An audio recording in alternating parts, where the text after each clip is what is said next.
Señoras, señores, muy buenas tardes, sean todos bienvenidos, gracias por acompañarnos, les habla Ricardo Aparicio.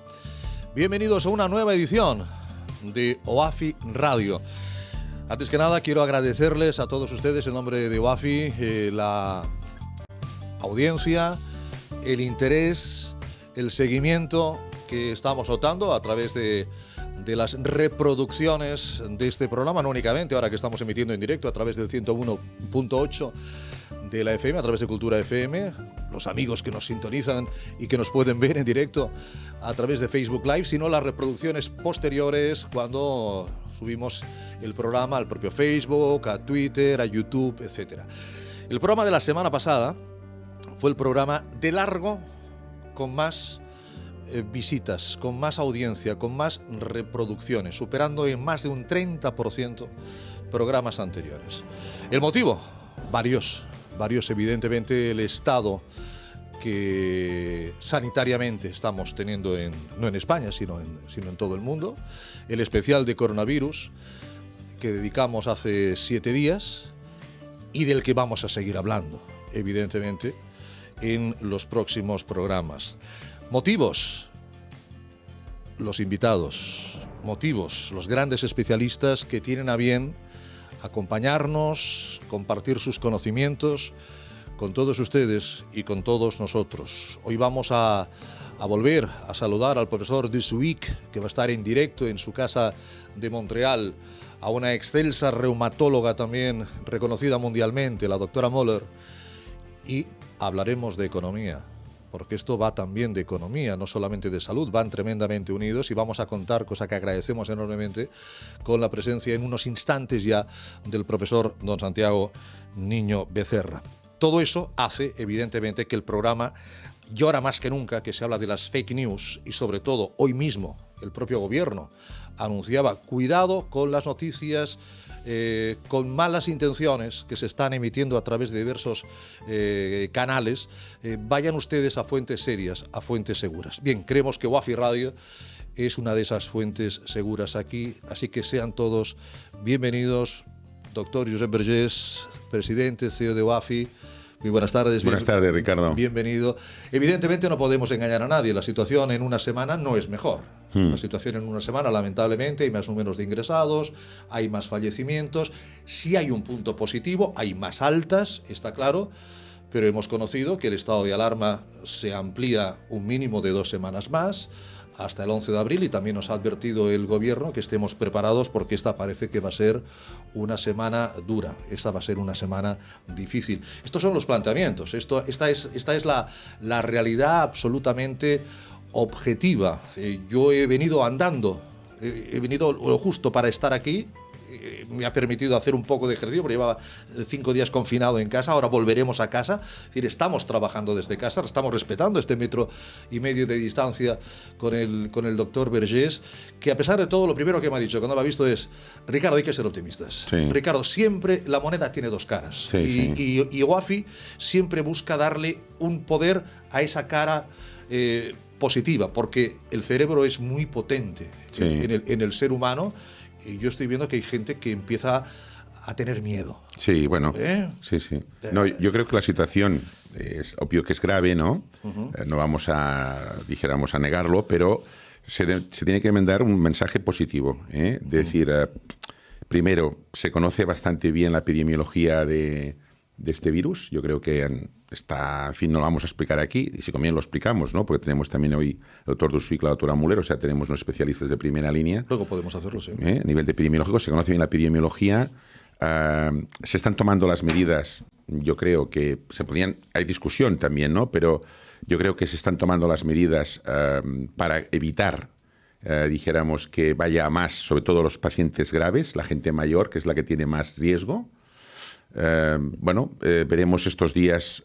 Es posible pues que haya más infectados, ¿no? Pero siempre hemos de mirar, sobre todo, repetir algunos datos, ¿no? Que realmente el 81% de los pacientes, si la padecen, va a ser leve. Exacto. Repito, 81%.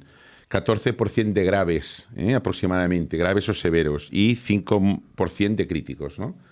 O sea que hay un 5% que puede tener, dijéramos, problemas de graves, ¿no? Por lo tanto, Quiero decir que hay un 80% de la población que lo va a pasar y lo va a pasar de forma leve. Por lo tanto, aquí sí que desde un punto de vista médico, y lo hablaremos durante toda la charla, hemos de ver muy bien, sobre todo la gente mayor, la gente, lo que puede estar más afectado es la gente mayor. De hecho, en Italia, Italia, como ha sido anterior a nosotros, nos ha marcado bastante bien, incluso China. Estamos hablando que en Italia ha habido, dijéramos, una mortalidad de un 2% de gente más de 50 años, un 4% más de 60, un 8% más de 70. Por eso en Italia hay tanta mortalidad, porque hay mucha gente mayor afectada, en general. Eso quiere decir que hay gente joven también, y un 16% más de 80 años. Por lo tanto, sobre todo, nuestra gente mayor, muy bien cuidada, muy bien en cuarentena. Y si además esta gente mayor tiene hipertensión, tiene diabetes, tiene enfermedad pulmonar obstructiva crónica, etcétera, todavía más. Esto es un grupo que tenemos que cuidar, que es el grupo de alto riesgo. Exacto. Entonces, también están llevando las mascarillas, están llevando, digamos, respiradores, que esto sí que es bastante lamentable que hayamos tenido que esperar tanto. Ha habido mucha gente, dijéramos, sanitaria, pues que se ha infectado. Esto, en fin, es cierto, ¿no? 12-14%. Se han infectado porque no tenían los medios oportunos. Esto sí que es lamentable, ¿no? Pero bueno, a partir de esto, si está llegando esto, pues esto va a ir a mejor. O sea, vamos, yo soy convencido de que... Y después la gente está reaccionando, en general, muy bien. Aquí, yo desde el punto de vista sanitario, efectivamente, el tema son la gente mayor, el tema son las personas que no pueden despedirse de bueno, esas personas. Por supuesto la gente que se ha muerto, claro. Claro, ¿no? Esas 2.100 personas a día de hoy, pero sobre todo el gran problema lo veo en el colapso del sistema, es decir, no colapsar a los sanitarios. Hoy a las 8 cuando hemos empezado, a lo mejor deberíamos de haber empezado en pie aplaudiendo, ¿no? También como hace todo el país, saliendo a los balcones, a las ventanas, aplaudiendo a nuestros médicos, a nuestros sanitarios, a esas personas que están en primera línea de fuego, porque dijo que el presidente del gobierno dijo que estamos como en un estado de guerra prácticamente. Decir línea de fuego es oportuno, con los enfermos de coronavirus. Pero ¿y la economía? Porque esto preocupa mucho. Los comercios están cerrados, los restaurantes llevan ya un tiempo cerrados, los bares, este es un país de bares, cerrado, los colegios cerrados, muchísimos trabajos en ERTES, empresas, porque evidentemente no, empleos de regulación temporal, ¿no? Porque no están rindiendo, porque sus clientes tampoco están operativos, etcétera, etcétera, etcétera. Esto hasta el 11 de abril mínimo. Claro, estas cosas no es on-off. Las calles no están vacías y cuando el gobierno diga ya pueden ustedes circular, nos vamos a llenarlos. A lo mejor sí, salimos como panteras. Tampoco se puede hacer esto. Pero tampoco se podrá hacer, ¿no? Tampoco se podrá hacer, ¿eh?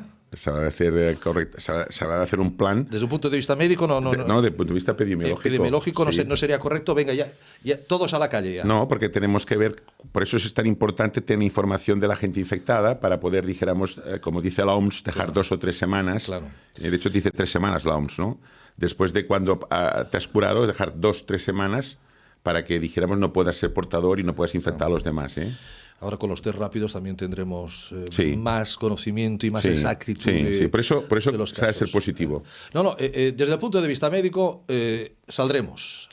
Esto se acabará, evidentemente nos acordaremos toda la vida y siempre habrá el año del coronavirus. 2020 se conocerá como el año del coronavirus, el año que a lo mejor incluso faltan horas para que oficialmente se confirme que se clausuró incluso los Juegos Olímpicos, posiblemente. Es decir, que lo paralizó todo.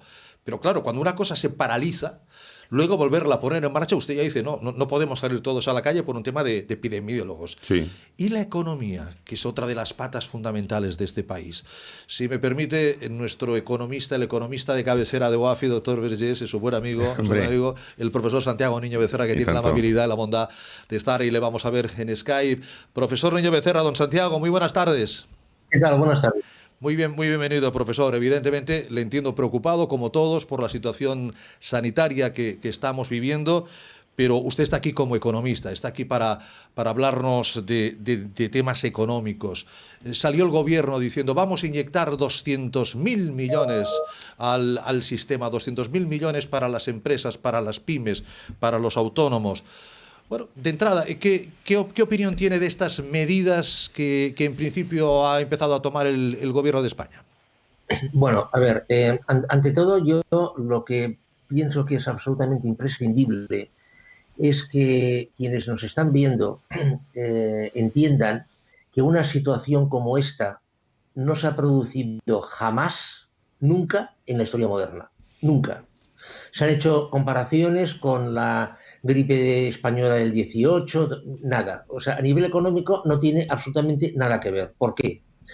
A ver, esta película empieza en el año 2007, cuando empieza la crisis, quiebra de Lehman Brothers, etcétera, etcétera. Año 2012, crisis de deuda, el Banco Central Europeo y todos los bancos inyectan cantidades masivas de dinero en la economía y este efecto Hola, anfeta se mira, acaba, no, se agota en el tengo el mismo problema que la semana pasada, no cuando oigo nada. se produce una caída, se produce un agotamiento del sistema a partir de otoño De del acuerdo, 2018, todas las de acuerdo. previsiones del Fondo Monetario Internacional, etcétera, etcétera, muestran que se está produciendo una caída en el crecimiento. Bien. Y en este contexto de caída, insisto, llega el virus. Bien, entonces, este virus tiene una característica, por lo que yo he leído, y es que tiene una capacidad de contagio monstruosa. Entonces, lo que hay que hacer para reducir esta capacidad de contagio, evidentemente, es parar todo. Que las personas se queden en su casa, parar la actividad económica que no sea esencial, de producción, etcétera, etcétera, etcétera. Lo cual, insisto, lo correcto desde el punto de vista sanitario.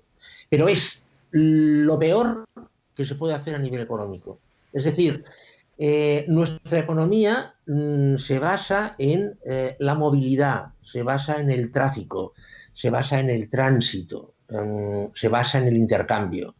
Entonces, esta parada, este parón, lo que implica, lo que supone, es que no se genere Producto Interior Bruto. En términos coloquiales, lo que implica es que no se produzcan ingresos.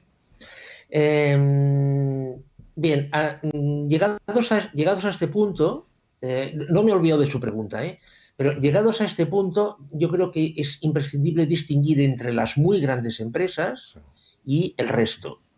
Volkswagen va a dejar de vender un porrón de coches, evidentemente, pero Volkswagen tiene la suficiente reserva, las suficientes reservas, el suficiente amortiguador financiero para dejar de ganar, dejar de ingresar 1.000 o 2.000 millones de euros perfectamente. O sea, a Volkswagen no le va a pasar absolutamente nada con esto. Pero, sin embargo, a una pyme, a una micropyme, a un autónomo, a una tienda de barrio, esto puede significar la muerte súbita. Es decir, esta situación de parón, que, insisto, sanitariamente es lo correcto, puede implicar que cuando salga el ministro de turno por la tele diciendo esto se ha acabado, y tal y como ha apuntado el doctor Vergés, se haga este plan de introducción progresiva de las personas en el entorno social, cuando ya se, entre comillas, normalice todo, puede que veamos un panorama lleno de cadáveres de pymes, de micropymes y de pequeños autónomos. Las muy grandes empresas, evidentemente, sobrevivirán, seguro, y aprovecharán este tiempo para reestructurarse, reorganizarse, etcétera, etcétera. Bien, su pregunta, las medidas, ¿cómo encajan las medidas? Estas medidas, fundamentalmente, están orientadas a la gran empresa. ¿Por qué? Porque que a una pyme, que a una micropyme, que a un autónomo le digan, mire, ¿sabe usted? Resulta que va a poder postergar el pago de la seguridad social 6 meses. 3 con intereses, de todas maneras, 3 con intereses. Pero bueno, ¿sabe usted? El IBI lo va a poder también postergar usted. Claro, yo he hablado con personas que están en esta situación. Dice, ¿y a mí qué me importa esto? ¿A mí qué me soluciona? Mi problema es que no ingreso. Claro. O sea, si yo no puedo trabajar, si yo no puedo vender en la tienda, yo no ingreso, entonces yo me muero. Entonces, yo pienso que de entrada tendría que o sea, parte de este dinero, yo creo que el Reino Unido y Estados Unidos lo están haciendo mucho mejor. O sea, en el Reino Unido van a meter en el bolsillo de la gente 850 libras Sí. y en Estados Unidos van a meter $1.000. $1.000, sí, sí. Al menos esto va a ser a ver, alguien puede decir que $1.000 no dan ni para pagar un aperitivo, de acuerdo. Da más que nada. Pero para mucha gente esto va a significar poder subsistir. Esto en España no se va a hacer. Entonces, estos millones al pequeño tejido industrial económico, yo creo que van a llegar, van a influir, van a afectar poco.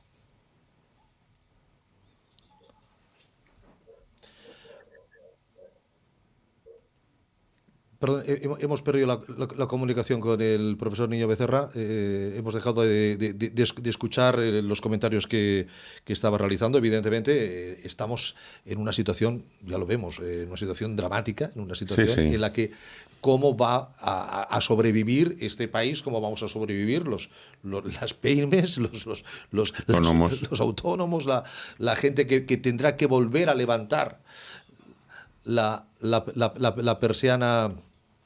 Compañeros, vamos a poder volver a hablar con el profesor Niño Becerra. Tenemos hasta 1:30 con él. Luego vamos con Patrick y luego vamos con Ingrid Moller. Creo que lo teníamos claro. Gracias, compañeros. El tema es ¿qué va a pasar? ¿Qué va a pasar y qué soluciones el gobierno puede darnos? Evidentemente, cuando hablamos de estos números macroeconómicos, ahí estamos fuera del reparto. Sí, sí. Yo no sé si me escucha, profesor Niño Becerra. Perfectamente. Ah, perfecto, sí. Perfecto. Nada, decía usted que está evidentemente describiendo un panorama no desolador, sino muy real. Las dos cosas a la vez. Desolador, pero real también. El que sea desolador o no depende de dónde nos situemos. Es decir, yo lo que pienso es que cuando se normalice esta situación, lo que veremos es que se ha producido una concentración de capital. Las empresas sanas ahora son más fuertes, pero una gran parte del tejido económico ha cambiado, o sea, se habrá mutado. Bueno, yo no me atrevería a calificar esto de bueno o de malo. Es decir, yo creo que un economista no debe entrar en valoraciones. Lo que sí que sucede, evidentemente, es que pasamos a otra cosa.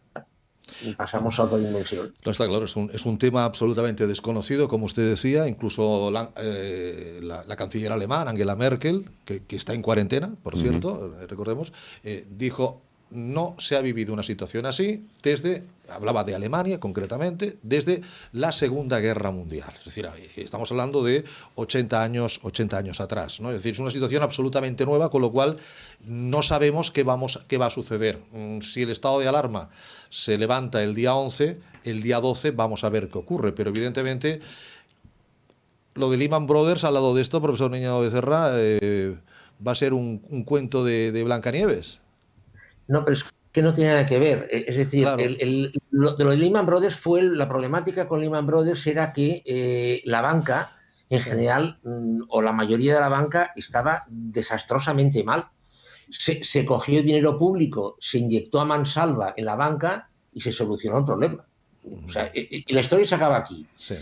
Pero en el 2008, con Lehman Brothers, ni se cerraron tiendas, ni se cerraron fábricas, correcto. Ni se paralizó la economía, ni la gente se fue a su casa con ERTES, ni nada de esto. O sea, esto no pasó. O sea, la vida siguió. Es verdad que hubo una serie de países muy centrados en el tema de la construcción, como España, que sufrieron enormemente, pero no se paró nada. Es que ahora estamos parados. O sea, yo no sé si me expreso bien, pero es que estamos parados. Es decir, que el remedio para la enfermedad significa la muerte económica. O sea, ese es el problema. Pero estamos parados nosotros, está parada la Unión Europea, está parado el mundo. O sea, está parado el mundo. Está parado el mundo. Hoy en Estados Unidos, bueno, hace un momento, 10 estados de Estados Unidos estaban confinados. La Guardia Nacional estaba en las calles de Nueva York Sí. y en las calles de las ciudades de California. O sea, es que estamos hablando de esto. O sea, está parado el planeta. He visto una foto de Times Square. Times Square es que estaba absolutamente desierto. O sea, es que daba miedo ver aquello. Parecía el día después. Sí, sí. Sí.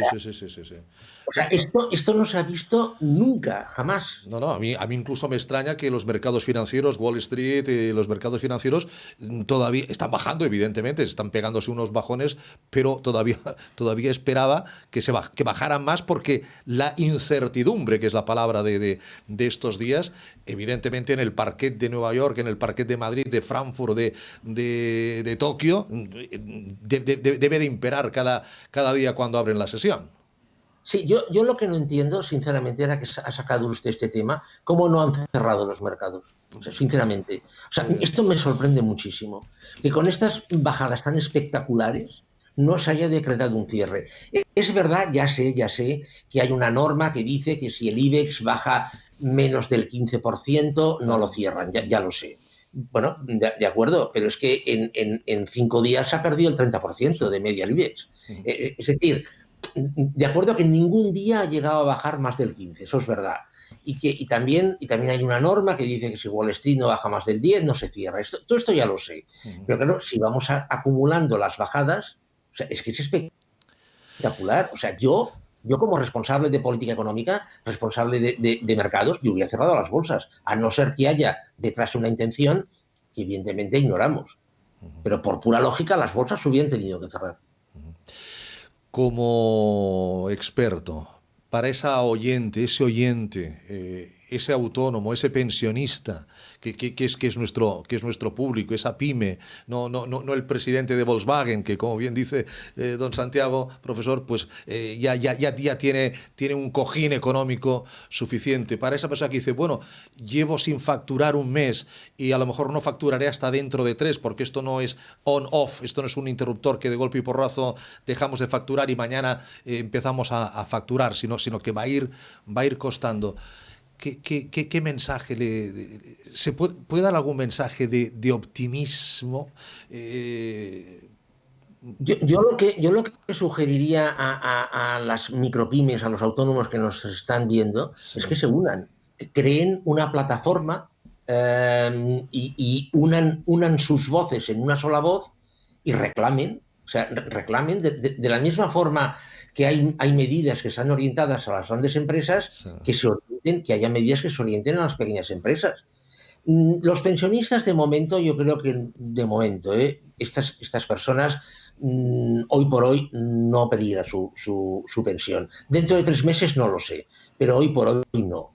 Pero claro, el gran problema que tienen los pequeños es que su voz no la oye nadie. Es decir, el presidente de Volkswagen llama al señor Pedro Sánchez, sí, claro, y el señor Pedro Sánchez se pone al teléfono. Claro, pero vamos, esté haciendo lo que esté haciendo.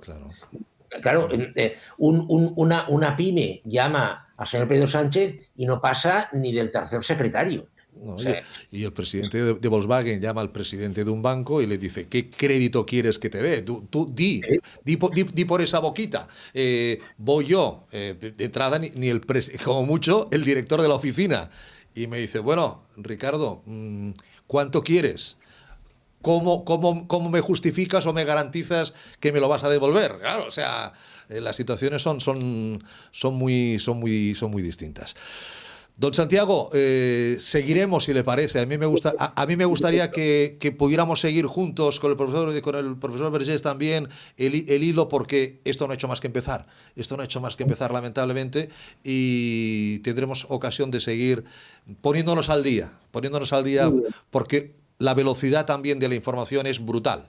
También es otro de los temas que difícilmente conocíamos de otra materia. La información sí, se está radiando como si de un partido de fútbol fuera al casi al minuto. Profesor, ¿quiere decir algo, don Santiago? Yo lo primero, agradecerte, Santiago, que hayas venido aquí al programa, porque eres una persona muy reconocida y aparte agradecerte que con la UAFI siempre estás con nosotros, vienes a los congresos nuestros y siempre estás ayudándonos, o sea que esto, mil gracias, ¿no? Yo un poco, no sé si tú querías comentar alguna cosa más, Santiago, que te pareciera importante desde un punto de vista médico o o desde el punto de vista económico, si hay algún tema que tú quisieras... Ya está. Y además es que ya me tengo que ir. Vale. Me tengo que ir. Muy bien, Santiago, pues muchas gracias. Y que todo vaya muy bien, ¿eh? Gracias, profesor. Hágame un favor, Vale, cuídese, también hay que cuidarse. El profesor Santiago Niño Becerra. Ahí estamos, en una situación, desde el punto de vista médico tampoco había existido una situación así. No. Que nosotros, desde el punto de vista social, yo llevo 35 años de profesión como médico y... No se recuerda. No. También es verdad que... yo creo que también ha influido mucho el tema mediático, ¿no? Porque antes, por ejemplo, no sé, los años 70, 75, si había una infección, pues bueno, venía más lentamente, ¿no? Lo del ébola, ¿no? Fue en los 70, ¿no? Sí, que decía usted la semana pasada. Bueno, sí. no, y después hubo la crisis de las vacas locas, Sí, ¿recordáis? sí, que también sí, después sí. la gripe A, ¿no? Sí, Pero yo creo que este caso concreto, independientemente de la gravedad, independientemente de todo lo que estamos pasando desde el punto de vista médico, hay también una connotación que es muy mediática, ¿no? O sea, yo creo que también esto es un ejemplo también del mundo mediático en el que vivimos, ¿no? O sea, yo creo que por suerte o por desgracia, ¿no? Por lo tanto... Pero sobre todo efectivamente, es decir, se está radiando, cosa que no sucede, y lo tengo que decir, si no reviento, con la gripe estacional, Sí. que también se lleva muchas víctimas Sí. cada año. Yo creo que lo que cambia todo esto es que nadie recuerda un confinamiento. No. Nadie recuerda todo el mundo a su casa. Uh-huh. Es decir, salvo los servicios necesarios o nosotros que salimos aquí para dar información, pero que volvemos luego a casa. En OAFI están atendiendo, pero desde casa. Yo agradecer tanto al equipo de OAFI, ¿no? Porque aprovecho para... Desde aquí les mandamos un saludo a todos. Porque estamos todos, trabajando desde casa, pero atendiendo las llamadas, atendiendo los mails, haciendo trabajo, proponiendo programas como el de hoy. O sea, que estamos y ayudando a nuestros pacientes. A los responsables de todos los bloques, ahí está María Teresa, ahí está Mariana, ahí está Marco, ahí está Ingrid, ahí está Joan Carlas, a ellos como representantes del resto, ¿no? Y a todos los pacientes, y a todos los voluntarios que nos escuchan, pues gracias por ese trabajo y por esa ayuda que nos están dando. Vamos a volver a ir en unos instantes, cuando me digan nuestros compañeros. En unos instantes volveremos a ir a Canadá. Muy bien. Una tierra que le trae muy buenos recuerdos, porque ya saben que el profesor Vergés es farmacólogo clínico y hizo la carrera, la especialidad, la hizo en Montreal, justamente, ¿no? Correcto. En la Universidad de Montreal, la Facultad de Medicina, con el profesor Dusuic, fue mi jefe.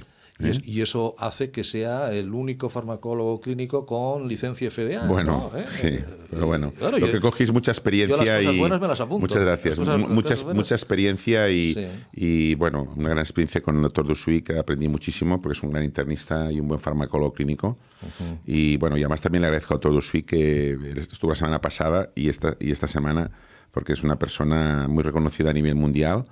Y con lo que dice, pues tiene, dijéramos, 100% de fiabilidad, ¿no? Que eso es muy importante, ¿no? Estamos intentando establecer esa comunicación con Montreal. Son 5 horas menos, allá serán las 3:28, prácticamente las 3:30 de la tarde. El profesor Patrick Dusuic es catedrático de farmacología, es profesor emérito en la Facultad de Medicina de Montreal, de donde fue también director del Departamento de Farmacología, internista, como decía el doctor Vergés. En su momento llegó a ser presidente de la UFA, que es, debemos traducir como la Unión Internacional de Farmacología Básica y Clínica, autor de 200 artículos científicos en las revistas más importantes del mundo, una autoridad mundial y que está siguiendo, evidentemente, también segundo a segundo, minuto a minuto, todo lo que está sucediendo, que recordemos que ahí también en Canadá la señora del presidente, de Trudeau, también ha sido infectada por el... Sí. Estamos viendo mucha gente conocida. Sí. Que incluso lamentablemente está falleciendo en las últimas horas muy lamentablemente por coronavirus. Esto, sí. Mucha gente, sobre todo en Madrid, ¿no? Sí. Sobre todo en Madrid. Bueno, Madrid es la que tiene, por desgracia, tienen la cifra más alta de mortalidad. Ahí empezó todo el punto cero, ¿no? Sí. Bueno, esto no se sabe, esto ¿no? Al menos yo no lo sé, la verdad, pero sí. Pero bueno, yo un poco mientras conectamos con... Sí, está, perfecto. Creo que lo tenemos. Profesor Dusuic, muy buenas tardes. Hola, ¿qué tal? Ahí le vemos, profesor. Bienvenido nuevamente a esta su casa, a este su programa. Gracias por acompañarnos. Gracias. Bueno, decíamos al empezar, profesor, que estamos peor que hace una semana. Estamos peor Sí. que hace una semana. ¿Cómo podríamos explicar la evolución de la pandemia? ¿Por qué estamos peor que hace una semana? Patrick, profesor. Bien, yo creo que tenemos que ser prudentes con los datos, Bien. en el sentido de que mm, más adelantamos, más se detectan. Sí, eh, sí, hay, hay- y ello hace que de repente tenemos muchísimos más. O sea, cuidado, y lo mismo, cuando calculamos mortalidad por número de casos, cuantos más tests hagamos, más positivos tendremos, pero el cociente mortalidad, número de casos disminuirá. sí. Entonces, creo que tenemos que ser prudentes al interpretar esos datos. Yo creo que no quieren decir gran cosa. No olvidemos que en una población del Canadá de 40 millones, en cada invierno, ya lo dije la semana pasada, hay 5.000 defunciones por gripe. Sí. Y esto no se contabiliza, y ahora tenemos 20 muertos en el Canadá y todo el mundo está montando algo tremendo. Estoy de acuerdo que hay que protegerse, pero tampoco tenemos que alarmarnos tantísimo en el sentido de que no estoy convencido que sea nada tan excepcional. Bueno, muy importante lo que acaba de decir, profesor Dusuic, porque evidentemente su currículum lo avala todo lo que dice, pero efectivamente en Canadá 5.000 muertes, en España 47 millones, 6.500 muertes directas, unas 10.000 indirectas con la gripe. Lo que ocurre es que cuando hay gripe, cuando estamos en la gripe estacional, no nos confinan en casa. Este es el problema. Es decir, el tema es que la gente dice: ¿qué realmente es esto? ¿Qué está pasando? Que nadie lo sabe y por eso nos confinan en casa. Usted acaba de decir algo que a mí me parece tremendamente importante. ¿No le parece extremadamente excepcional este virus? No. Lo que es excepcional es nuestra ignorancia. Uh-huh. Es decir, lo que Entonces, usted ha dicho muy bien, como no sabemos por dónde puede pegar y hasta qué punto puede atizar fuerte, pues entonces hay que tomar precauciones, y estoy de acuerdo con los diferentes gobiernos que confinan a su gente, y creo que es lo único que podemos hacer de momento, que no tenemos otro remedio, otra solución, otro tratamiento, o sea, lo único que podemos decir es evitar la propagación al máximo, y al mismo tiempo que nos contagiemos nosotros, es decir, que mi abuelo, que quien sea, se contagie. Claro. Entonces, la actitud de los gobiernos en cualquier país es absolutamente normal, me parece, y es lo único que podemos hacer. Estamos en un estado absolutamente nuevo. El problema es el posible colapso. Yo no sé cómo está la situación de la sanidad en Canadá. Aquí en España la situación está empezando a desbordarse, y este es el gran problema. Aquí se habla mucho de la vacuna. Todos sabemos que la vacuna no va a haber vacuna hasta el mínimo un año. Porque es una cuestión de tiempo obligatorio por ensayos clínicos, doctor Vergés. Sí. Es decir, antes de un año, por mucho que queramos, sí, no la vamos en lo a mejor tener. en lo mejor de los casos podría estar a final en los mejores de los casos, si funcionara, porque ya hay una vacuna, dijéramos que en Boston, que se está ya poniendo en marcha, pero con ensayos clínicos, lógicamente, en el mejor de los casos no estaría hasta antes de octubre, noviembre de este año, en el mejor de los casos. Y lo normal sería un año. Normal sería un año. Sí. Y claro, entonces, lo que estamos haciendo, imagino, es ir conociendo al virus a medida que el virus se va mostrando, a medida que el virus va dando la cara. O sea, aquí se ha alargado el estado de alarma 15 días más para... Ya veíamos que 15 días eran cortos, ahora vamos a estar prácticamente un mes confinados en casa, con la intención de que sea suficiente y sobre todo para... No colapsar el sistema sanitario. Y los test rápidos Sí. para encontrar a los Sí. que están ciertamente... Sí. Portadores. Y que son los que deberían Sí. estar... Pero fíjate que insistimos, antes comentaba los datos, no sé si Patrick tú también estás de acuerdo, los datos que tenemos es 81% de casos leves, lo digo para tranquilizar a la población, 14% graves o severos, y un 5% críticos. Sí, de este, sí, sí, y sí, de este 5% hablaríamos de un 2% Sí. que puede fallecer. Un 2.5 de mortalidad, depende de las estadísticas, ¿no? Sí. Claro, si tienes un familiar que se muere, pues evidentemente pues es muy grave, ¿no? Sí. Pero que quiero decir que yo también lo digo porque yo detecto mucha gente que, por ejemplo, que hemos tenido pacientes en la fundación con dolores gástricos, pero básicamente por nervios. O sea, hay una situación también que han somatizado mucho, la gente está muy preocupada, hay mucha gente aprensiva, pues que quieras o no, lo sufre, ¿no? Entonces, quiero decir que también tenemos que tranquilizar a la población de que se está haciendo todo lo que se puede, todo el mundo. Se podrá discutir algunos temas técnicos, pero en general todo el mundo se está haciendo lo que puede. Y repito, un 81% leves. O sea, mucha gente, la mayoría, lo va a pasar, dijéramos, con poca clínica. Con muy poca y estos clínica. Tienen que estar en casa. Y tienen que estar en casa. No tienen por qué estar metidos en un hospital. Exactamente. Es decir, el que es leve y el que en principio... únicamente el grave tiene que ir al hospital. Exactamente. Claro, esto exige un contacto del enfermo con médicos, pero no la única manera. Una de las maneras de intentar evitar que los hospitales desborden es que un paciente que es positivo se va a casa. Exactamente.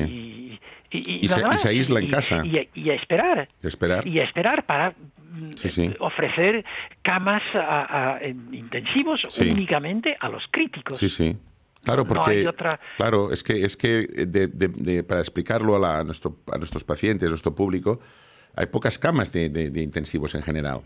O sea, los hospitales tienen unas 10, 6, 8, 10, 15, 20 camas, ¿no? Entonces, claro, para este porcentaje que hablábamos, de este 14% de graves, se satura. Entonces, claro, ya se está haciendo, ¿no? Buscando pues más salas para poder poner más gente, todos los hospitales están haciendo, ¿no? Pero lo que decía Patrick es fundamental, Tordosui, que es la gente que ha tenido contacto o que tenga en casa aislada. Sí. En casa aislada y no va a pasar nada, quiero decir. Es el caso de Angela Merkel. No es que es una gripe. Es una gripe. El leve es como una gripe. Exactamente. Tienes una gripe y te quedas en casa. Sí, básicamente tiene fiebre, tiene tos seca, eso se ha explicado bastante, yo diría, ¿no? Sí. Después también, pues, cansancio. Ahora se está hablando, lo último que se está hablando es también de una pérdida súbita del olfato o del sabor. Sí. Que eso también podría indicar que algo puede...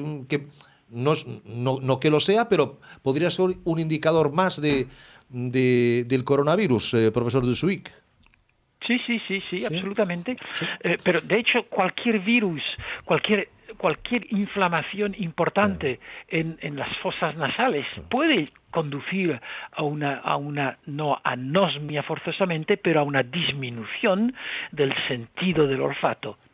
O sea, y lo mismo del gusto dependiendo de dónde se ha localizado la entrada del virus. O sea, esto pero sí, es otra manera de empezar a pensar que tal vez hay algo. Pero por otro lado, de nuevo, yo creo que la prensa está insistiendo demasiado en los que se mueren y no en lo que hay que hacer para que no se mueran. Exactamente. Y qué hay que hacer con estos muchos pacientes que tenemos que están en su casa. Por esto les mandé yo y ahora con esto les dirijo hacia las 2 diapositivas que les mandé. Sí. Y yo creo que ahora voy a hablar ¿las pueden enseñar ustedes las diapositivas? No, parece que hay algún problema que nos lo va a impedir, profesor. Comentarlas, ¿no? Pero las puede comentar, efectivamente, por supuesto. Bien,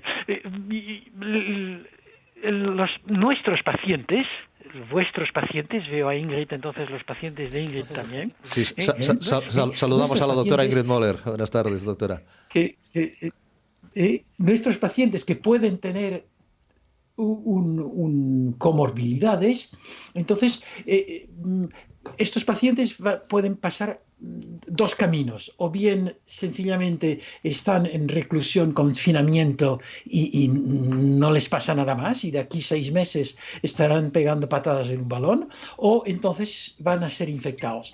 Los que están en casa, ¿qué les puedo aconsejar? Primero veamos cuáles son las repercusiones de este confinamiento. En cuanto a la artrosis, va a aumentar la rigidez, se moverán menos porque están en casa. Entonces, en cuanto a la artrosis, aumentará dolor y rigidez, sobre todo rigidez. En cuanto a diabetes, lo mismo, la falta de ejercicio puede aumentar el azúcar en sangre. Lo mismo puede suceder con el aumento y aumentar la presión. Colesterol en sí no hará ningún efecto, en cambio los triglicéridos, parte del lipidograma, pueden aumentar por la falta de ejercicio. Y obesidad, entonces, obesidad, más kilos. Mi consejo a estos pacientes que están recluidos, confinados en su apartamento, es realizar ejercicios en casa. Y hay estiramientos, hay flexiones, lagartijas, musculación, andar, salir al pasillo cuando no hay nadie. Y esto idealmente habría que hacerlo 30 minutos cada día. Es un poco aburrido en casa hacer 30 minutos seguidos, pero bueno, pueden hacer 3 tandas de 10 minutos. Claro. Es decir, no forzosamente tienen que tirarse media hora seguida. Pero para que el azúcar suba lo mínimo posible, es decir, para que se mantengan en forma estos pacientes, tienen que hacer ejercicio. Obviamente, si tienen todos estos problemas, es que el peso es excesivo. Entonces, algún día tendrán que empezar su cuaresma y comer menos. Si no, esto tampoco funcionará. Como decía, profesor, damos la bienvenida a la profesora, a la doctora Ingrid Müller, conocida reumatóloga de prestigio mundial, directora del Instituto Poal de Reumatología de Barcelona. Querida doctora Müller, muy buenas tardes, bienvenida. Buenas tardes. Buenas tardes. Y gracias por acompañarnos. Inmediatamente también ya se incorpora a esta tertulia, a esta charla. Pero a mí hay una cosa que me llama muchísimo la atención. Efectivamente, como bien dice el profesor Disuic, los medios de comunicación estamos, porque también nos incluimos, aunque nosotros lo hagamos muy puntualmente, semanalmente, pero estamos... usted pone cualquier canal de televisión de España, profesor, y todo es coronavirus, de radio, de televisión, todo es coronavirus. Es decir... hay un exceso de información, hay un monotema. Pero hay otra cosa que a mí me llama muchísimo la atención, y lo hablábamos la semana pasada, ¿no? La gente que fuma, que le pone muy claramente fumar mata y en cambio sigue fumando. Bueno, los controles que ha tenido que establecer la policía y la Guardia Civil para evitar este fin de semana que mucha gente se fuera a su segunda residencia, como un fin de semana de primavera normal, como si no pasara absolutamente nada. Es decir, que estamos en la ley del péndulo. Los que están muy preocupados, los que empiezan a somatizar incluso temas absolutamente mentales, y los que dicen, aquí nos están tomando el pelo, aquí esto no tiene importancia, y vamos a vivir la vida como si no ocurriera nada. Yo creo que si decimos a la gente, quédese en casa, también a esas personas hay que pedirles un poquito de sentido común, ¿no, profesor? Sí, y termino enseguida. Entonces, sí. Los pacientes, ¿qué puede suceder cuando un paciente que toma muchos medicamentos tiene un proceso inflamatorio? Y puede suceder que estos medicamentos entonces sean eliminados más lentamente. Entonces, lo único que pueden hacer estos pacientes con infección, pero todavía en casa, es vigilar la aparición de efectos secundarios. Y si aparecen, entonces contactar al médico y decirle, yo estoy teniendo aquí, o mi presión arterial ha bajado demasiado, o de repente mi azúcar está demasiado baja, o al revés, demasiado elevada. Pero vigilar los efectos secundarios. Y finalmente, el último consejo, no evitar productos naturales, evitar las vitaminas, evitar cualquier fármaco no esencial o no prescrito por su médico. Cuando digo no esencial, puede ser prescrito por el médico. La vitamina D, por ejemplo. Yo no sé si en España la gente toma vitamina D. Aquí es una plaga terrible. Sí, sí. Bueno, no sirve para nada, sobre todo en estas condiciones. Aquí mucha gente lo que toma es un inductor enzimático, tiene interacciones. Entonces, no tomar solo medicamentos esenciales. aquí mucha gente, no sé, el doctor Vergés, la doctora Müller me pueden corregir o no, pero aquí mucha gente se toma su pastillita de vitamina C por la mañana de 1000 miligramos y después pues también a lo mejor algún... Cuando curiosamente yo estoy de acuerdo con lo polivitamínico, ¿no? Sí, Polivitamínico. Ricardo, pero sí, tenemos una dieta mediterránea extraordinaria. Quiero decir, la dieta mediterránea... La mejor vitamina es la que entra por la boca, ¿no? Sí, y tenemos un buen sol, y tenemos pues una alimentación, pues bueno, si se hace bien la alimentación no tiene por qué haber déficit. Está clarísimo. Estoy totalmente de acuerdo con lo que ha dicho el doctor Dusswig. Patri, ¿querías añadir alguna cosa más o qué? Porque yo creo que es muy importante los consejos que has dado a nuestros pacientes. Muy bien. No, si lo vamos a mantener... Tenemos tiempo, ¿eh? Tenemos tiempo, el programa. Si el doctor Dusswig, su reloj se lo permite, ahí son 5 horas menos, lo mantenemos. Pero también, doctora Müller, ¿cómo está viviendo personalmente todo esto que estamos padeciendo, esta situación que nunca habíamos vivido los que estamos ahora sobre la Tierra, como es el coronavirus? ¿Cómo lo está viviendo, doctora Müller? Bueno, primero me permite darle un saludo tremendamente grande al doctor Dusswig, un abrazo telemático muy grande, claro que sí. Mucha alegría de verle, igual que mucha alegría de verles a todos. ¿Cómo lo estoy viviendo? Yo creo que como todo el mundo, ¿verdad? Con paciencia, con serenidad, con prudencia y intentando ser eficaces cada uno en el área que nos toca. Por ejemplo, a usted le toca el área de la reumatología, que es algo que a pesar de y está a pie de cañón. Es decir, como doctor Dusswig también está a pie de cañón. Que, aunque hablemos del coronavirus, no nos podemos olvidar que este es un espacio de OAFI, que este es un espacio de pacientes reumáticos y que, aunque en esta ocasión hablamos evidente para mayor número de personas o para mayores escenarios, no nos olvidamos de nuestros queridos afectados de artrosis, básicamente, o de osteoporosis o de otras patologías reumáticas. Usted continúa visitando. Esta primera año, ¿usted tiene el Instituto Poal de Reumatología sigue abierto? Sí, porque los pacientes así lo han solicitado. Realmente les hemos dado todas las posibilidades de visitas telemáticas, de cualquier tipo de comunicación, pero hay pacientes que no pueden acceder a esto, hay pacientes que son inmunodeprimidos, que son o inmunodeficientes, que les tenemos en tratamientos con medicamentos que necesitan un control y que el paciente realmente se siente absolutamente desvalido si no tiene un medio de comunicación personal. Y por mucho que hemos intentado modificar esto y hemos presionado para que esto no sea así, pues realmente es difícil. Luego hay otra parte que también es compleja, que es la imagen. Nosotros hacemos mucha imagen médica por ecografía musculoesquelética y eso sí que telemáticamente resulta muy complicado. Es verdad que hay poca ecografía musculoesquelética que sea urgente. No es generalmente esto no va a ser así.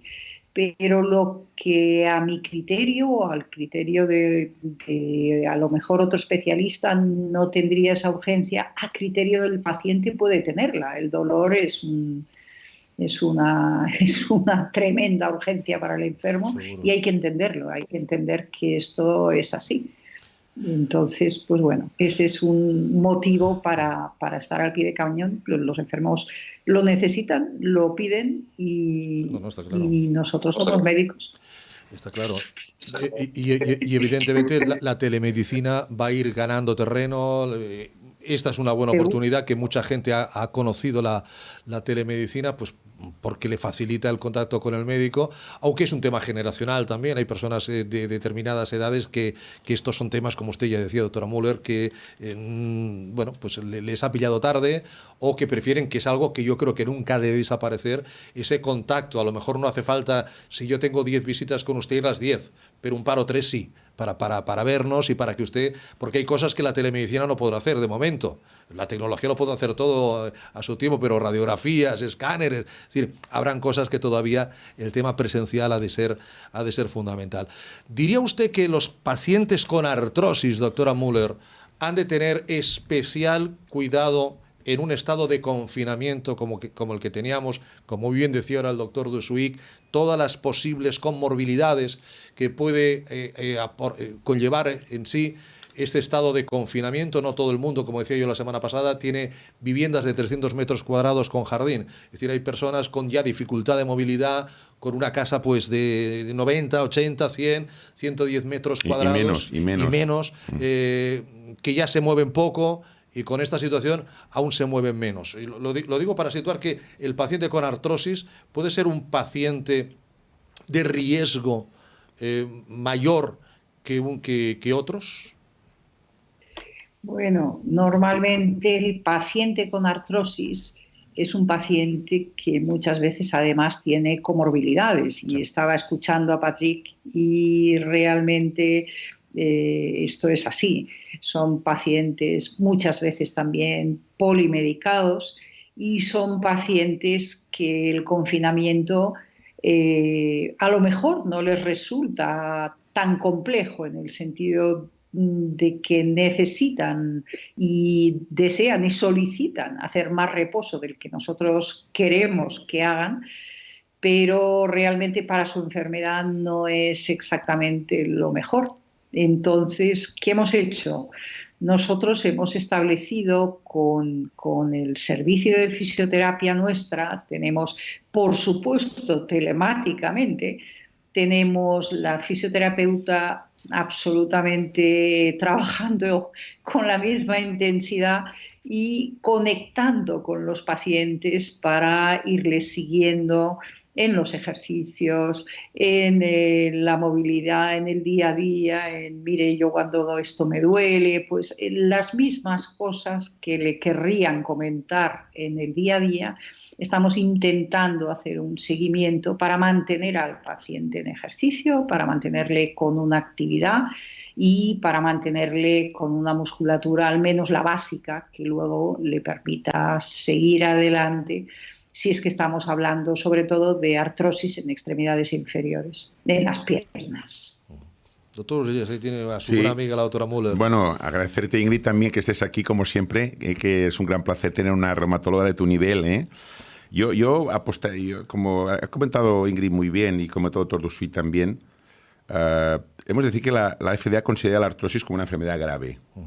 Y no lo decimos esto para perjudicar a los pacientes ni asustar, ¿no? Venimos diciéndolo desde el minuto uno. Desde el minuto uno. Por tanto, tenemos que tener mucho cuidado. Es una enfermedad que cursa, como ha explicado muy bien tanto el doctor Dusuic como la doctora Müller, con hipertensión, con diabetes, etcétera, ¿no? O sea, es que tiene insuficiencia renal, en fin, tiene toda una serie de comorbilidades. Por lo tanto, mucha gente mayor con artrosis. Por lo tanto, y como comentamos al principio del programa, es muy importante tener cuidado con la gente mayor, que es el grupo más vulnerable de esta infección, por los datos que tenemos de China, de Italia, ¿no?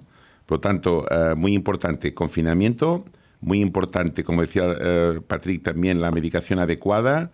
Muy importante, evidentemente, consultar desde casa pues a los médicos, en este caso a los reumatólogos, los médicos de familia. Muy importante hacer actividad física. Es que es importantísimo. Es decir, siempre explicamos que la articulación, si no se mueve, pues acaba, dijéramos, favoreciendo el que haya la muerte del condrocito, que es la célula que tenemos en el cartílago, y que acabemos en prótesis. Evidentemente, no en 2 semanas, pero es una actividad que es mala para la articulación y evidentemente al no moverte pues perjudica pues la hipertensión, puede subir más la tensión. Si encima, como está pasando y pensamos que puede pasar, la gente se atiborra de comida, pues entonces más obesidad, más diabetes, y por lo tanto hemos de cortar el circuito. O sea, hemos de hacer actividad, la que podamos hacer en casa, mirar la comida, que sea una comida correcta, que no sea una comida, dijéramos, que rica en hidratos de carbono ni en grasas, sino que sea una comida a base de proteínas y menos hidratos de carbono y menos grasas. Comer menos también. Comer menos. Porque si vamos a gastar menos... Claro, comer menos, comer bien. Comer bien, pero menos. Y tomar la medicación adecuada. Y si tienen alguna duda, que llamen a su médico o a su especialista, en este caso reumatólogo, reumatóloga, que llamen, ¿no? Muy importante. Y doctor Vergés, decía antes el profesor Niño Becerra, Inglaterra va a dar 850 libras al bolsillo de los ingleses. Estados Unidos, $1.000 al bolsillo de los estadounidenses. No es gran cosa, pero bueno, menos es nada. Digo esto porque, oiga, el pasillo, no sé, tendrá 10, 15, 8, 20 metros, no lo sé. pero pasillo arriba, pasillo abajo, tranquilamente, mientras escuchas la radio, mientras no sé, el iPhone, el iPod, hablas con tu hijo, con tu hija, menos es nada, ¿no? Sí, sí. Nosotros, por ejemplo, en la Fundación y conjuntamente con la doctora Müller, recomendamos una serie de actividades físicas y, por ejemplo, el tai chi se puede hacer en casa perfectamente. Exacto. El andar en determinadas situaciones del piso o en la escalera, siempre y cuando no haya gente, pues se puede hacer, ¿no? En los balcones, ¿no? Aunque no hagamos 10.000 pasos. Hay ejercicios que puedes hacer en la cama. Hagamos 3. Puedes hacer una bicicleta estática, que tampoco cuesta tanto tener una bicicleta en casa, ¿no? Para reforzar todo lo que es el cuádriceps de la rodilla, que es muy importante. O sea, hemos explicado muchas veces que... ¿Personas con artrosis de rodilla pueden hacer bicicleta estática? Y tanto. Sí. Y tanto. Refuerza, evidentemente, la bicicleta estática tiene que ser suave, sí. Pero es una forma muy buena para reforzar el cuádriceps. Perfecto. Por lo tanto, se ha de hacer. Y hay una serie de ejercicios que se han de esto. Si alguien tiene alguna duda, pues que nos llame, le pasaremos la información, etcétera, ¿no? Por tanto, hemos de tener estas dijéramos, precauciones, ¿eh? La alimentación correcta, la más sana posible, la medicación correcta, no tomar cosas que no sean recomendadas por los médicos, dieta de aquí, dieta mediterránea y actividad física, ¿no? Y después, sobre todo... Josep, te corto. Sí, dime. Te corto dos comentarios. No tomar cosas no prescritas, cuidado, yo creo que diría lo menos posible de todo. Porque a veces es la farmacia, tómese esto, pero a veces es la vecina, tómese esto. Y todo esto hay que dejarlo. Lo que no has dicho, Josep, y es, ¿les recomiendas un vasito de vino? Yo creo que sería agradable para ellos. Que digan, bueno, esto no lo he dicho yo, sí. No lo he dicho, pero lo puedes decir tú, ¿eh? Un vasito de vino y añadiríamos... La sonrisa de Ingrid, yo creo que está de acuerdo conmigo. Sí, que lo que pasa... En cuanto un vasito de vino tinto. Muy bien, el problema, para remontar el moral. Patrick, el problema de esto... Sí, Didi. El problema de esto, del vinito, yo me acuerdo cuando yo hice estuve interno en el Hospital del Valle de Hebrón, ¿no? Y me acuerdo cuando preguntabas a un paciente que qué bebía, siempre te decía lo normal. No, normal, sí. Lo normal. Y lo normal, pues eran una botella de vino, 2 carajillos, en aquella época 2 cervezas. Por lo tanto, un vasito de vino está bien, pero un vasito de vino, ¿eh? Es como ¿no? Que dice, yo una copa de vino y es un copón, ¿no? que le caben 3 botellas. Pero bueno, efectivamente, hemos de hacer algo también para endulzarnos un poquito la situación en la que estamos viviendo. Antes ya nos comparaba el doctor Dusuic el tema de la gripe estacional con este tema del coronavirus. ¿Nos atrevemos, profesor Dusuic, perdone, porque esto puede ser ya medicina ficción, ¿qué puede pasar? ¿Se atreve usted a diagnosticar qué puede pasar en las próximas, no le diré semanas, no sé, de aquí al lunes? ¿Cuál puede ser la situación de avance? De aquí al lunes no va a pasar nada más, sencillamente que van ustedes ver las cifras de muertes que aumentan y las cifras de infectados que aumentan. O sea, esto es lo que no hemos llegado todavía al pico, entonces es lo que vamos a ver en los próximos días. Esto igual en Francia, tal vez en Italia tal vez ya lo han alcanzado. Pero de aquí les diría que de aquí 3 meses tenemos que ver qué pasa con los chinos. 3 meses más tarde están empezando a abrir las puertas. Sí. Es decir, empezaron a finales de diciembre, estamos a finales de marzo y ahora empiezan a volver tímidamente a poner en marcha sus actividades. Entonces tenemos que contar, yo creo, como mínimo 3 meses. Si tuviéramos un sistema autoritario como en China, tal vez serían 3 meses. Siendo el latino un individualista, puede que sea mucho más largo.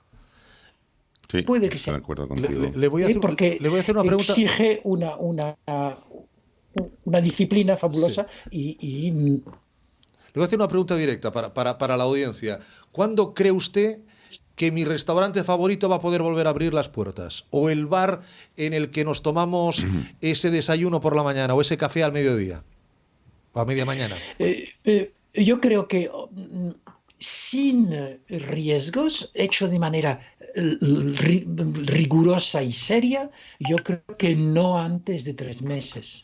No antes de 3 meses abrirían restaurantes, abrirían bares, evidentemente no hay vida normal sin los comercios abiertos, porque lo mismo me dirá de los comercios de ropa, de los comercios de otros ámbitos, ¿no? Es decir, como mínimo ya nos vamos al verano, Yo creo que sí, que si somos rigurosos, no tenemos más que observar qué ha pasado en China y nos da una idea de lo que nos va a pasar a nosotros. Es decir, si somos rigurosos, perdóname la frivolidad, no hay fútbol, no hay balonmano, no hay Juegos Olímpicos, no hay nada. O sea, el deporte ya empezamos en septiembre.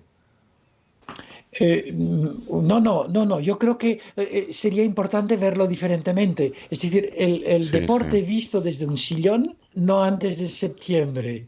En cambio, yo creo que cada uno de nosotros tiene que buscarse durante estos meses una manera para hacer ejercicio. En su casa, Josep mencionaba tener una bicicleta escenaria en casa. Sí. Bueno, esto cuesta dinero, toma espacio también. Sí. No todo el mundo puede ofrecer esto. Sí.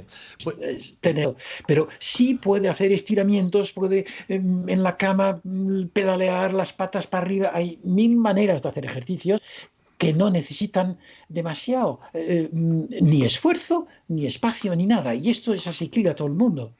Sí, señor, totalmente de acuerdo. Entretiene, y si el paciente se encuentra mejor porque se mueve un poco más y todo esto le va a motivar y lo hará cada vez más. Totalmente de acuerdo. Doctora Müller, con un vasito de vino. Con un vasito de vino. Ambos dos, pero la doctora Müller también, que se mueve mucho en ámbitos internacionales, y al ser España uno de los países en estos momentos con más casos de coronavirus, ¿qué comentarios tiene de sus colegas de otros países? ¿Qué percepción tienen en otros países de lo que nos está pasando aquí en España, Ingrid? Bueno, primero, ¿qué percepción tenemos nosotros mismos? Quizá porque desgraciadamente tenemos muchos colegas contagiados. Sí. Y esto realmente es algo serio, es muy serio. Colegas en estado muy grave, contagiados por una falta de medios de protección adecuados. Sí. Y se ha insistido mucho en esto, pero yo creo que hay que seguir insistiendo porque oímos promesas todo el tiempo, vemos pocas realidades, o vemos quizá no tantas realidades como querríamos ver. Entiendo que todo ha sido precipitado, entiendo que pues, no teníamos la previsión suficiente o necesaria para afrontar algo así. Yo no diría que ha sido tan inesperado en cuanto a que estábamos viendo lo que sucedía en otras partes, y también es cierto que en otras partes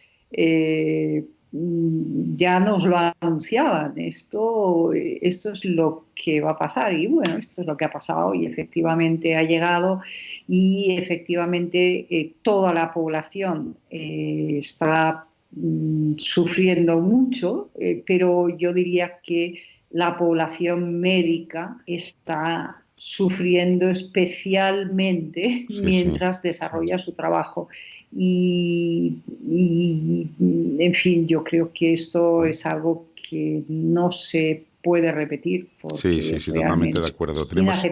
Tenemos muchos conocidos, familiares, Ingrid, que están, dijéramos, en procesos, en este porcentaje que comentábamos que comentaba, un 12-14% de profesionales sanitarios en España contagiados y graves. O sea, hemos tenido algún compañero que ha muerto, tenemos alguna enfermera que ha fallecido. Médicos, tenemos que decir todo lo que es enfermería, personal sanitario, auxiliares, gente que está haciendo la limpieza.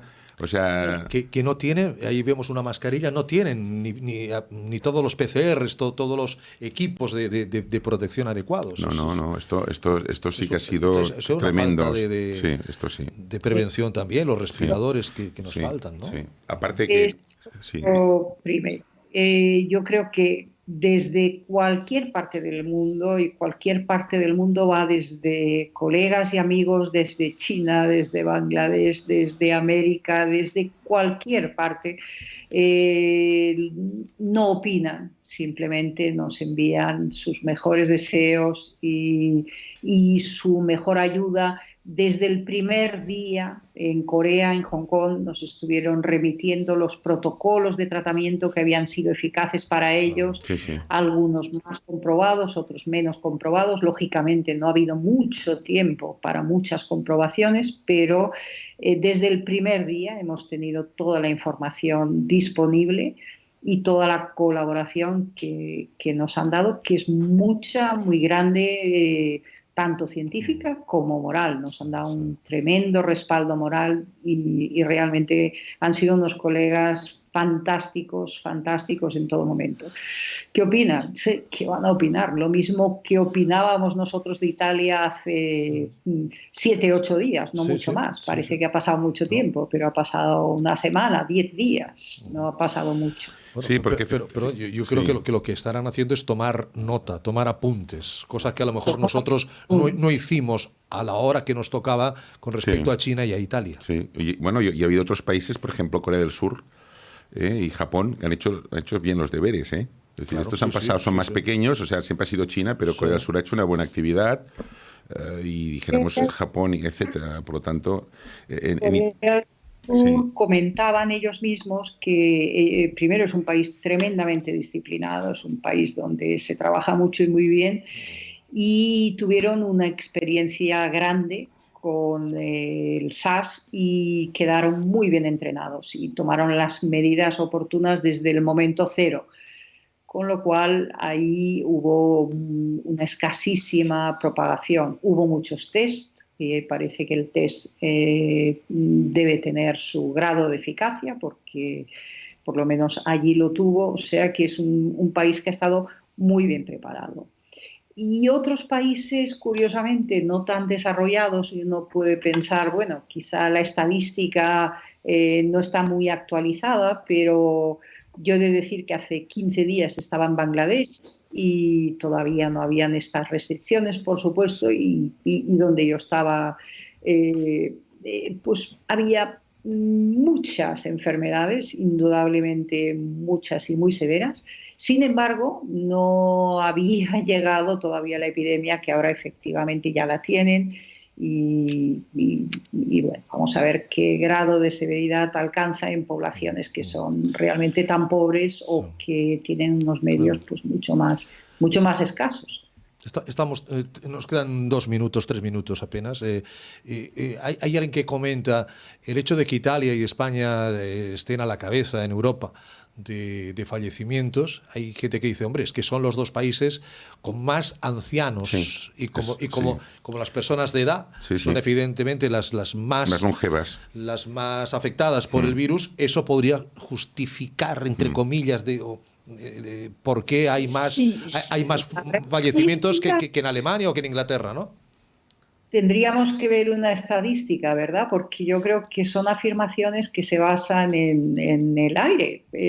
A mí el día que me enseñen la estadística poblacional de Alemania y de España y me enseñen que hay más ancianos en España que en Alemania, pues estupendo. O en Finlandia, que tiene una población que es muy longeva y tampoco hemos oído de tantos casos. Y hace mucho frío.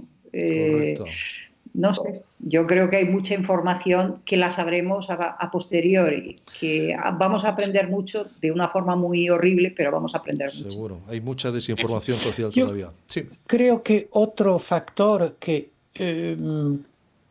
explica que el latino aparentemente tiene más casos, en parte es debido a su modo de vida. Es decir, se ha dicho que en Italia del Norte, pues sí, muchos abueletes, perfecto, pero que además estos abueletes y las familias están reunidas, los abuelos van a la escuela a buscar los niños, y yo creo que el latino, el propio estilo de vida, que es, antes estabais diciendo, y vamos a estar tantos meses sin poder ir al bar, pues mira, este es el estilo de vida del latino, cosa que no sucede aquí en Canadá.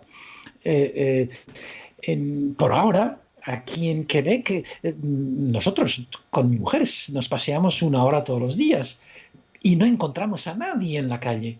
Es decir, no podemos contagiar a nadie ni contagiarnos nosotros, porque hay espacio y esto es importante. Claro que sí. Y en España, en Italia, la densidad de población es tan importante que lógicamente hay muchas más infecciones. Profesor Dusuic, Ingrid Müller, gracias a los dos por haber estado con nosotros. Nos vamos ya, doctor Vergés, gracias a RAW, a Cultura FM, nos han dado 10 minutitos más, cosa que les agradecemos enormemente. Volveremos el lunes que viene a ver con qué cifras, a ver con qué datos, aquí los comentaremos. Gracias, buenas noches.